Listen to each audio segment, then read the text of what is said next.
giving you more of what you love. Please. Oh, that was abrupt. More stars. More laughs. And more. Weekday mornings at 9 on News Channel 6. The Live 5 for 6 Skyview Network, sponsored by Terry Lambert Hyundai. Tell you what, this view's almost like a picture postcard. It's so gorgeous outside. There's, of course, our view right outside the Riverwalk. It's been a beautiful day with some warm temperatures, but the warmth has only begun. You see a look at our forecast, your 5 for 6 forecast is straight ahead. Now on News Channel 6 at 6, deciding the future of Riverside Village. We'll have a live report from tonight's meeting. As your news at 6 starts now. Live from Television Park, this is WJBF News Channel 6 at 6. Good evening, everyone. I'm Jenny Montgomery. Brad's off tonight. Thank you for joining us. Coverage you can count on begins with North Augusta leaders looking at plans to expand the Riverside Village development. We told you about this morning and have since learned that a parking deck is not part of those plans. News Channel 6's Nikita Dennis is live in North Augusta with a closer look at what is part of the proposal. Yet tonight, North Augusta City Council will vote on a new development in Riverside Village that includes an ADA-compliant apartment building and retail space. City leaders say this could bring some concerns to residents who live near Hammond's Ferry, but that it's not your usual development. They say the apartments will be mostly aimed at attracting young professionals. City Council is now going into the meeting. It starts at 6, and City Council is also expected to consider other construction projects near Hammond's Ferry. I have full details on this decision coming up tonight at 10 and 11.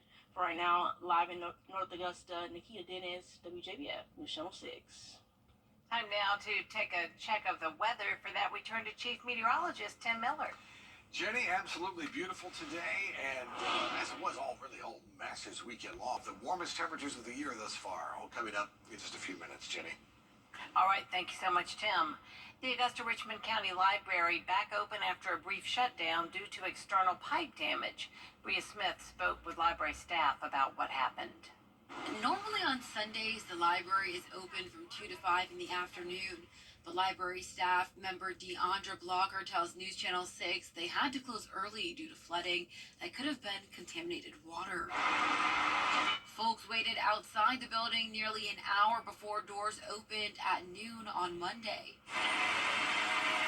Even though the library is now open again, service will still be done to the pipes to ensure no loose ends. Well, it was just on the floors and in the bathrooms of the first floor. We were able to clear the line, and like she said, we worked through the night to clear the line, and then they came in to clean, and it's mainly a public safety issue. Right. As far as contamination, we don't want to get anybody sick. Library staff want to remind the public that while your need for library resources are top priority, your safety always comes first. In Augusta, Bria Smith, WJBF, News Channel 6. A Columbia County woman has been arrested after investigators say they found dead animals in her vehicle. Ivy Redman is charged with 4 counts of cruelty to animals. According to police, they found 2 dead cats in a cage. Another cat and dog were found in the vehicle, emaciated and barely moving. Redman told police she'd been evicted and was living in her car with the animals. A triple shooting, I should say, has turned deadly in Augusta. It happened just before midnight on Hicks Street. 18-year-old Terrence Pender was shot and taken to the hospital where he died. 2 others were also shot and sent to the hospital. No arrest information has been released. The general primary election is set for May 21st in Augusta, and the election office is working to ensure security in the races. Today, the Board of Elections started lodging. The 4th Spring Fair in Columbia County is coming up soon. It starts Friday, April 19th, and is put on by the Columbia County Merchants Association. This year, the fair will be donating to a brand new charity partner, the Children's Hospital of Georgia. What makes the Spring Fair so special is that we choose a charity partner, and we've chosen the Children's Hospital of Georgia to partner with. And so most of our admissions proceeds will be donated towards the Children's Hospital of Georgia. The fair runs through April 28th. Advance tickets are available at the website there on your screen. Each year on Master Sunday, people from around the area gather in the parking lot at Daniel Village to watch the planes leave Daniel Field. With more than 300 planes parked at the airport for the Masters tournament, there are plenty of planes for people to sit there and watch take off.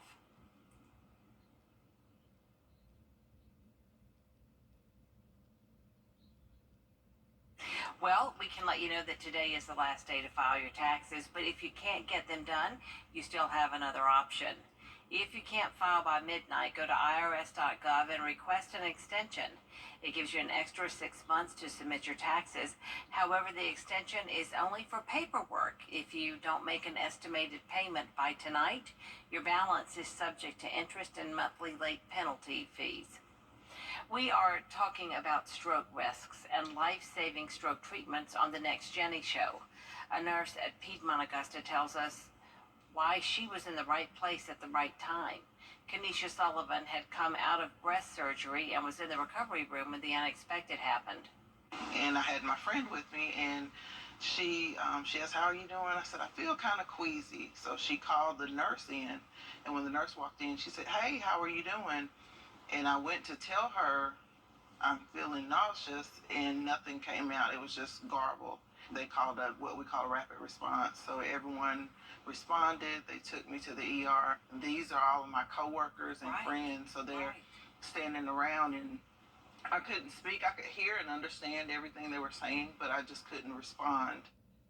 You can hear the rest of Kenesha's story and why she says she's grateful for the comprehensive stroke program at Piedmont Augusta. Also, find out how Piedmont Foundation helps patients at the hospital and programs in our community. We'll also recognize our latest winner of the Giving Your Best Award, who friends call the fittest person in Barnwell County. It's coming up tomorrow at 12:30 on Jenny. Coming up on this broadcast, lawmakers pausing normal business. A former South Carolina police officer charged with murder after a deadly shooting in March. Former Somerville police officer Anthony DeLustro was charged for murder with allegedly shooting and killing a man outside of a Chick-fil-A while off duty. Solicitor Scarlett Wilson says her office follows a set of guidelines for officer-involved critical incidents. She says she's awaiting evidence from SLED, which is investigating the shooting. And I can't thank the public enough for coming forward, giving statements, providing evidence when they had it. If we had that kind of cooperation in all of our cases, we'd be in much better shape. But that's made a real difference. The other thing that I think is important for the community to know and people to know is how much we appreciate them being patient. If convicted, DeLustro faces 30 years to life in prison. Tim joins us now for another check of the forecast. Take a look at the almanac for today. High of 87 degrees, just like 78 for November 1st. 52 for the overnight low. You think that's warm? You ain't seen nothing yet. Wait till you see that forecast. Join attorney Emma. So you got yourself a gorgeous umbrella. Register to win yours at WJBF.com. All right, thanks, Tim. Up next, a new Masters champion crown, plus celebrating the champions in Columbia, South Carolina. It's all coming up in sports. I'm Phyllis Salazar. 3 years of complimentary maintenance. It's a race to sell 100 vehicles. Hurry to Terry Lambert Hyundai. The News Channel 6 mobile app is now even better. Download it today. Weather headlines on News Channel 6. Brought to you by Hickson Roofing. Now, WJBF sports coverage you can count on. A champion has been crowned at the 88th Masters Tournament. Scotty Scheffler shot 11 under par, receiving his second green jacket. He won his first back in 2022. He is now the third youngest two-time winner of the Masters. This year is the 75th anniversary of the green jacket going to a Masters winner. Tonight, the stars of women's basketball will hear their names called in the WNBA draft. Included among them South Carolina star Camila Cardoza. Andrew Dimbert has the story. We're just hours away from one of the most anticipated drafts in sports history. Caitlin Clark, all but certain to be the #1 overall pick. You make a lot of jokes about women's sports, don't you, Michael? On Saturday Night Live, she scolded Weekend Update host Michael Che for roasting the WNBA's popularity and forced him to read jokes she had written. The Indiana Fever have the first pick in this Monday's draft. A reminder that Indiana Fever is a WNBA team and not what Michael Che gave to dozens of women at Purdue University. Back in December, the Fever won the lottery to choose first and hit the jackpot. Clark's expected arrival sent ticket prices through the roof, more than doubling. And now most of their games will be on national TV. In terms of attention, we've never, ever seen anything like this. Clark, along with South Carolina center Camila Cardozo and UCLA guard Kiki Rice, are profiled in an upcoming ESPN docuseries. This moment showing Clark's competitive spirit when she was a girl, learning to ride a bike. So I got out my pink bike and I'm like, Mom, take my training wheels off, let's go. Hey, now that Blake's learned to ride, Katie's giving it a shot and she's doing quite well. Another top contender in tonight's draft, Angel Reese. Despite the LSU forward stardom, analysts do not expect her to be chosen in the top 5 due to worries about whether she can be effective in the pros. What is for certain, these players are driving historic interest in women's hoops. The national title game scored bigger TV ratings than the men's. Clark! And tonight's draft will be the first in nearly a decade with a live audience. Even SNL's Michael Che will acknowledge it's a slam dunk for the sport. Thank you. I can't wait to give this to my girlfriend. You don't have a girlfriend, Michael. Andrew Dimber, ABC News, New York. Cardozo spent yesterday with her team as the Gamecocks celebrated winning the national championship last week. Thousands of people lined Main Street in Columbia for the parade that ended with a pep rally on the steps of the State House. The team defeated Iowa, capping off an undefeated season. Head coach Dawn Staley had this to say about her team. It's incredibly an honor to coach this team here. It's an honor to work with the best coaches in the country. It's truly an honor to represent the city of Columbia and the state of South Carolina. It's an honor. This was the Gamecocks' 3rd title in the past 7 years. We'll be right back. Transform your you what it means to have a winning team on your side. WJBF News Channel 6 wants you to join our team. We're looking for talented applicants in a variety of fields. To see a current list of job openings, visit WJBF.com/work-for-6. Join our team today. News Channel 6 invites you to take your cooking to the next level. In the kitchen with Miss Darlin. Check it out now at WJBF.com. Researchers are pulling cargo off an ancient Roman shipwreck. They've been salvaging the sunken ship off the coast of Spain since it was first discovered in 2016.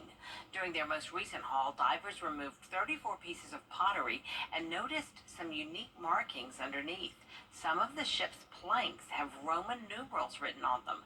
Experts say it's the first time they've seen these kinds of markings on ancient shipwrecks in the Mediterranean. How about that? Yeah. Neat stuff there.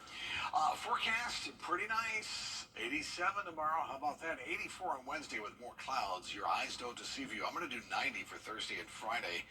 The warmest day of the year thus far, so something we'll have to keep an eye on, but then we'll cool it off by the end of the 10-day forecast. All right. Thank you, Tim. And that is our report for now. We thank you for watching. News Channel 6 continues at 7 right after World News Tonight. We'll see you again for News Channel 6 and 11. Have a great evening.